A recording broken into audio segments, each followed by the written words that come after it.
हमारी संस्कृति, हमारे संस्कार सदा रहें हमारे साथ। सब्सक्राइब करें तिलक। भगवान राम की जन्मस्थली अयोध्या में सहस्त्र चंडी और दिव्य रुद्र होम महायज्ञ का आयोजन किया जा रहा है। आइए इस महायज्ञ का हिस्सा बने। मेरे गुप्तचरों ने मुझे बताया है कि महाराज केशिनी की अनुमति से दूसरा विवाह करने को तैयार हैं। सुमति, तुम अयोध्या नरेश की दूसरी पत्नी बनोगी?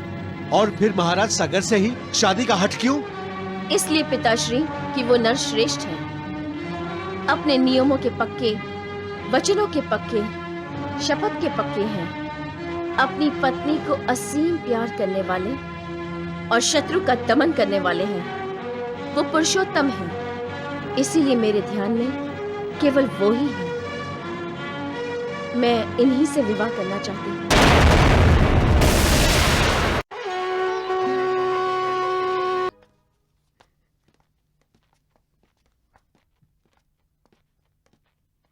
प्रणाम महाराज।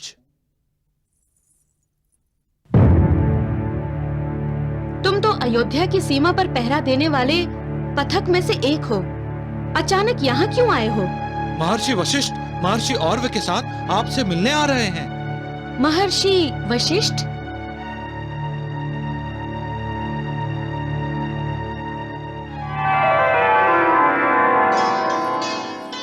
प्रणाम महर्षि वशिष्ठ।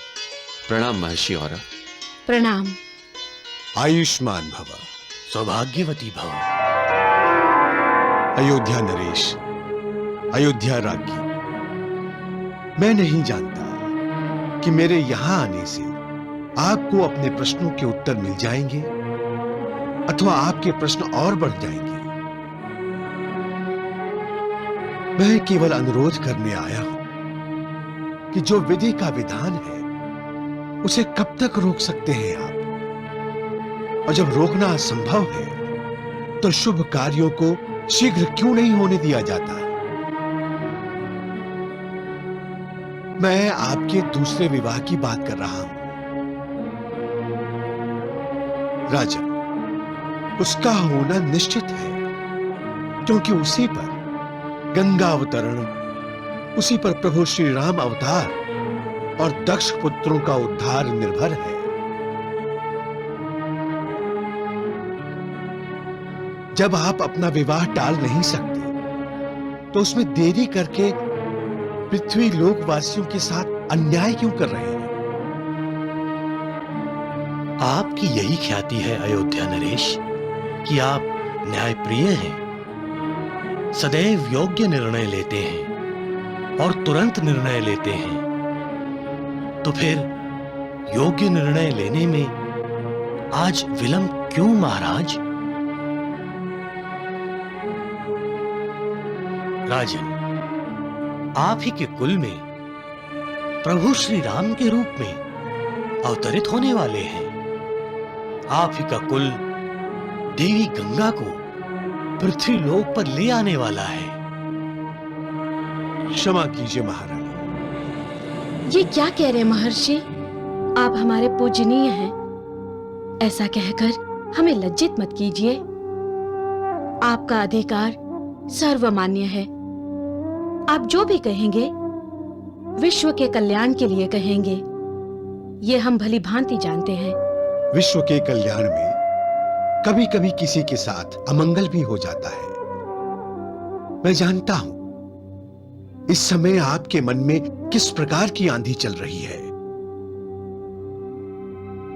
परंतु मैं विवश हूं। विश्व कल्याण के लिए मैं आप ही की उपस्थिति में आप ही के पति को दूसरा विवाह करने की आज्ञा दे रहा हूं,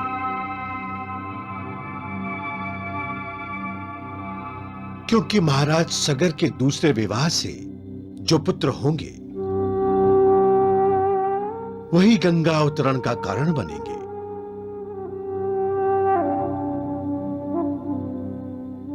उन पुत्रों के लिए गंगा देवी का पृथ्वी लोक पर आना आवश्यक होगा और महारानी, आपके पुत्र, पौत्र, प्रपौत्र देवी गंगा को पृथ्वी पर ले आएंगे।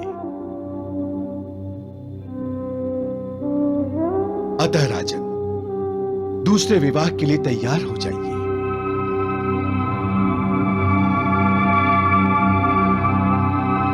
वत्स, अगर भविष्य के लिए महर्षि वशिष्ठ को अयोध्या के कुलगुरु पद पर नियुक्त कर दीजिए।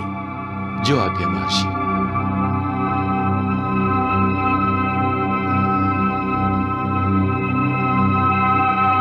कल्याण हो, आयुष्मान हो। आइए महर्षि।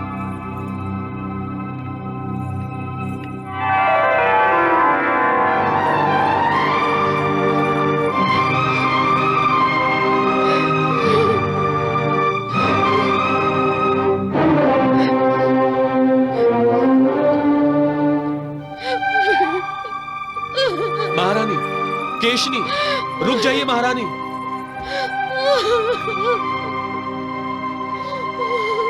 महारानी, दरवाजा खोलिए महारानी। महारानी, महारानी दरवाजा खोलिए।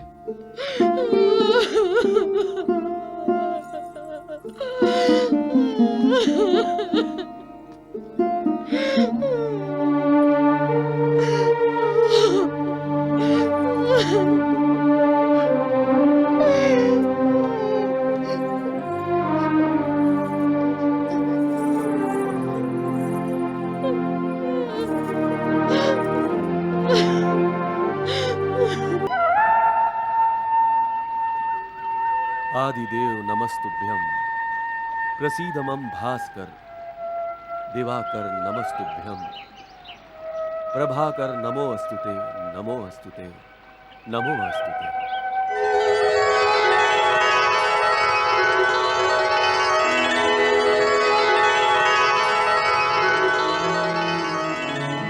प्रणाम भास्कर। तुम्हारे द्वारा सृष्टि का कल्याण हो वत्स।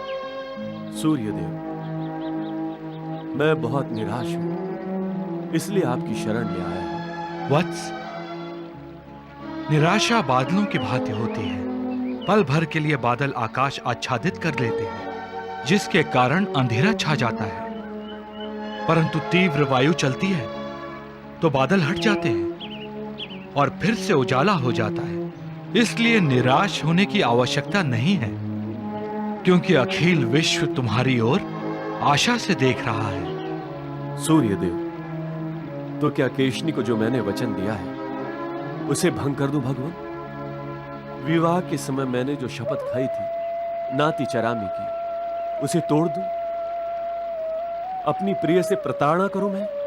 वत्स, तुम भावनाओं की आंधी में बहते जा रहे हो। अपने मन पर अंकुश लगाओ, विचार करो।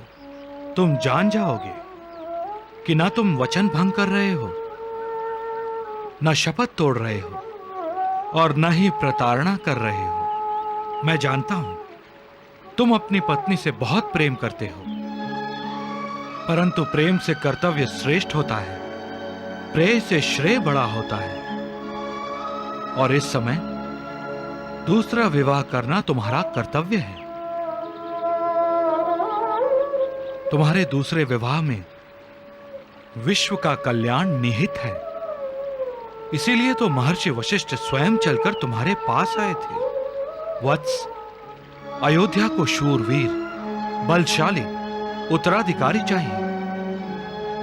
तुम्हारे दूसरे विवाह से तुम्हें एक नहीं 60 सहस्त्र पुत्र होंगे। 60 सहस्त्र? हां, जो संपूर्ण पृथ्वी पादाक्रांत करेंगे, जिसके लिए देवी गंगा को पृथ्वी लोक पर अवतरित होना पड़ेगा। इसीलिए कहता हूं, दूसरा विवाह कर लो। विधि का विधान भी पूरा हो जाएगा और तुम्हारी मनोकामना भी पूरी हो जाएगी।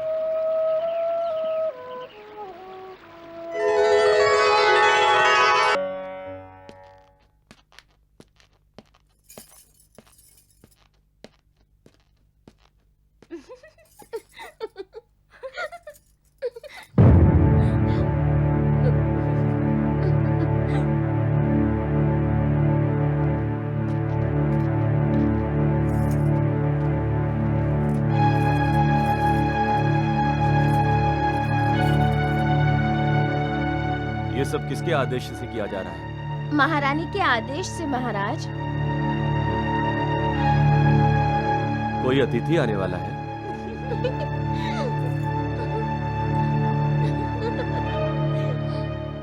तुम सब हंसती ही रहोगी या कुछ बताओगी भी? महाराज, आपकी नई रानी के लिए यह कक्ष सजाने का आदेश दिया है हमें महारानी ने। स्वयं महारानी भी कक्ष सजा रही है महाराज।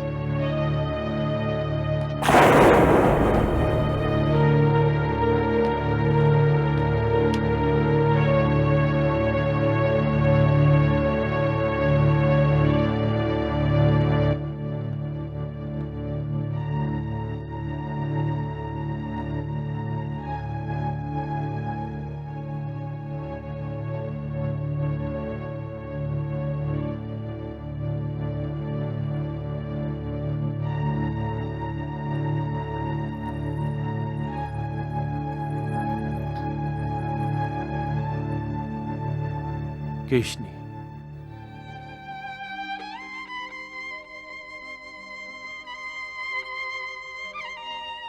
मैं तुम्हारी इच्छा के विरुद्ध, तुम्हारी अनुमति के बिना दूसरा विवाह नहीं करूंगा।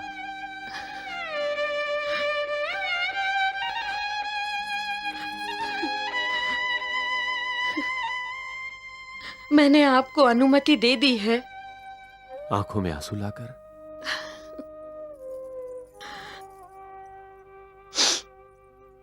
अब तक आप पर मुझ अकेली का अधिकार था,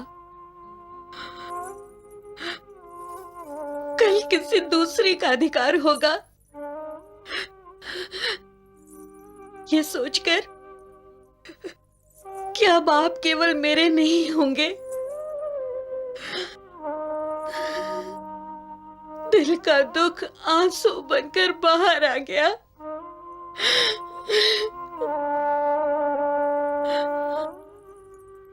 मुझे गर्व था कि मैं कभी युद्ध नहीं हारती।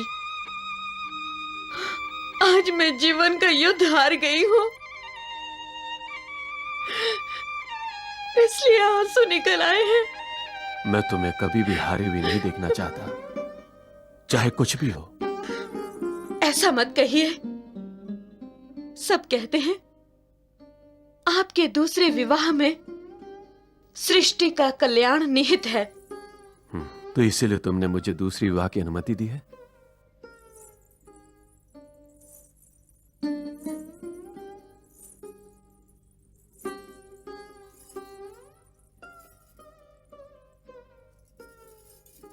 अब आप शीघ्र अतिशीघ्र दूसरा विवाह कीजिए स्वामी। नारायण नारायण नारायण नारायण। आज देवऋषि विशेष प्रसन्न दिखाई दे रहे हैं। मैया, सारा विश्व आज प्रसन्न हुआ है, क्योंकि केशनी ने महाराज सगर को दूसरा विवाह करने की अनुमति दे दी है। मैया, धन्य है सगर और धन्य है केशनी और धन्य है उनका प्यार।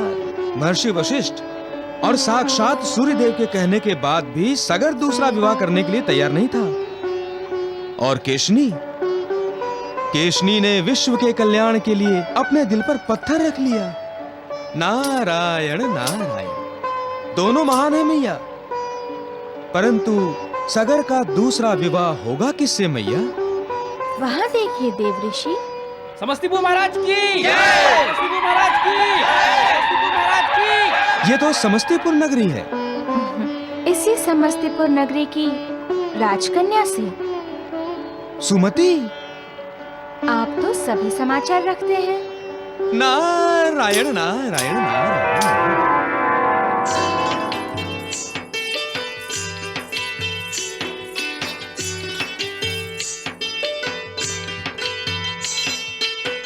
पुत्री, राजगुरु तुम्हारे लिए रिश्ते लेकर आए हैं।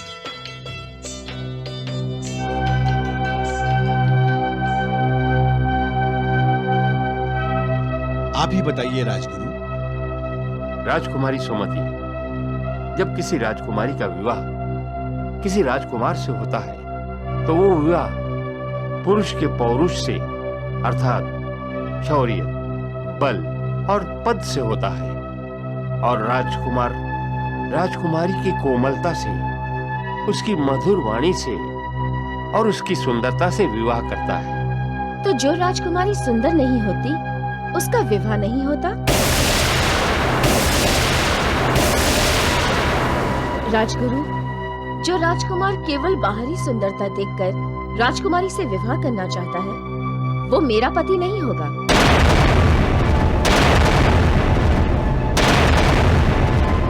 मैं उससे विवाह करना चाहूंगी राजगुरु जो तन की आंखों से नहीं मन की आंखों से मुझे देखे।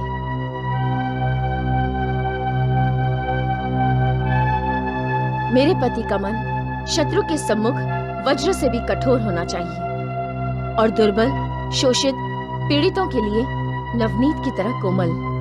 आपने तो अपने पति के बारे में बहुत कुछ सोच रखा है राजकुमारी। मेरा पति पुरुषोत्तम होना चाहिए, भारत सम्राट होना चाहिए। तुमने तो हमें दुविधा में डाल दिया पुत्री। तुमने जो वर्णन किया है वैसा पुरुषोत्तम तो इस समय पूरे भारतवर्ष में नहीं है पिताश्री। यदि आप अनुमति दें तो मैं आपको चित्र दिखाना चाहूंगी।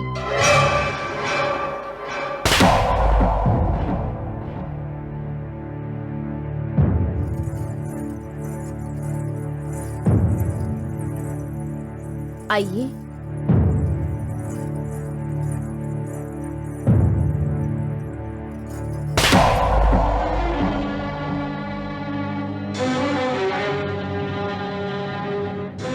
यही है वो नरेश जिसका मैं गुणगान कर रही थी। ये तो अयोध्या नरेश सगर हैं। यही है वो पुरुषोत्तम जो समय आने पर वज्र से भी कठोर बन जाता है। ये भी अयोध्या के महाराज सगर ही है।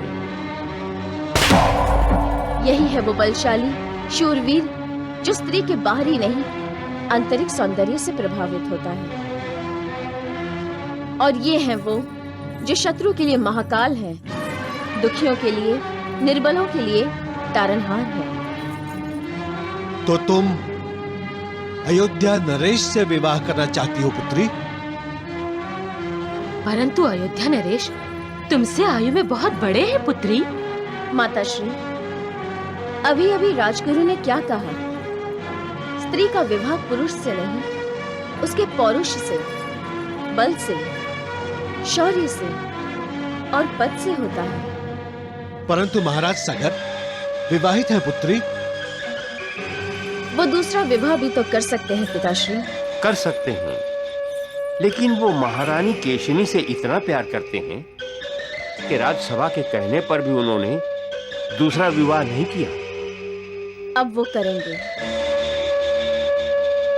मेरे गुप्तचरों ने मुझे बताया है कि महाराज केशिनी की अनुमति से दूसरा विवाह करने को तैयार हैं। सुमति, तुम अयोध्या नरेश की दूसरी पत्नी बनोगी? और फिर महाराज सगर से ही शादी का हठ क्यों? इसलिए पिताश्री कि वो नर श्रेष्ठ है, अपने नियमों के पक्के, वचनों के पक्के, शपथ के पक्के हैं। अपनी पत्नी को असीम प्यार करने वाले और शत्रु का दमन करने वाले हैं। वो पुरुषोत्तम है, इसीलिए मेरे ध्यान में केवल वो ही है। मैं इन्हीं से विवाह करना चाहती हूँ।